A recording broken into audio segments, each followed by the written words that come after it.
7 दिन से रोते लगा रहे हैं। भागवत ही एक ऐसी है जो मनुष्य को जीवन जीने का रास्ता देती है, क्योंकि मनुष्य एक सामाजिक प्राणी है, परिचित, और समाज में हमें आपको किस तरह से चलना है ये हमें भागवत ही सिखाती है। भागवत एक दर्पण के समान है। मनुष्य का सबसे बड़ा दोष यही है कि अपने को निर्दोष समझता है।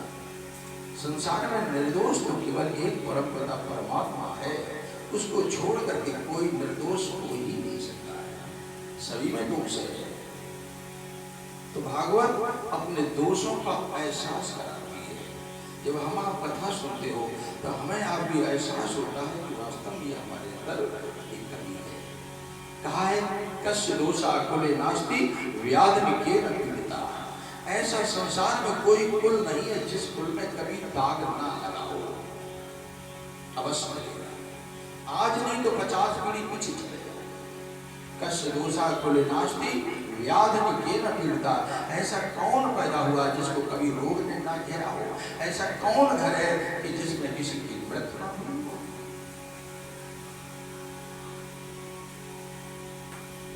हर प्राणी के अंदर दोष है। तो कथा भागवत हमें अपने दोषों का एहसास कराती है। कहते हैं कि जिसको परमात्मा का अनुभव हो गया है उसके जीवन में 2 चीजें आ जाती हैं, संतोष और शांति।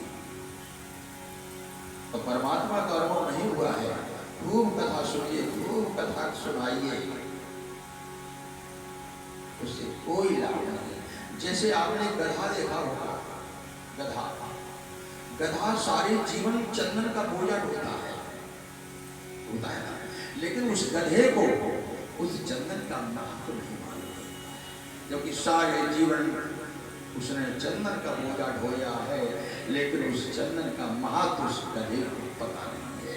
स्वयं वही चीज है कि आज हम लोग कथा भागवत खूब दूसरों को सुना रहे हैं, खूब सुना रहे हैं, लेकिन उस कथा का सुनाने वाले को स्वयं महत्व नहीं मालूम है। तो हम तो ये गधे हैं, सारे जीवन चंदन ढोते रहो, सारे जीवन, लेकिन उसका कोई लाभ नहीं मिलता है। लाभ उसी को मिलेगा कि जिसको परमात्मा का अनुभव हो गया है। उसके जीवन में 2 चीजें आ जाती हैं राजन, संतोष और शांति। और संतोष से बड़ा कोई धन नहीं है कि गौधन गज धन पाज धन और रतन धन खान,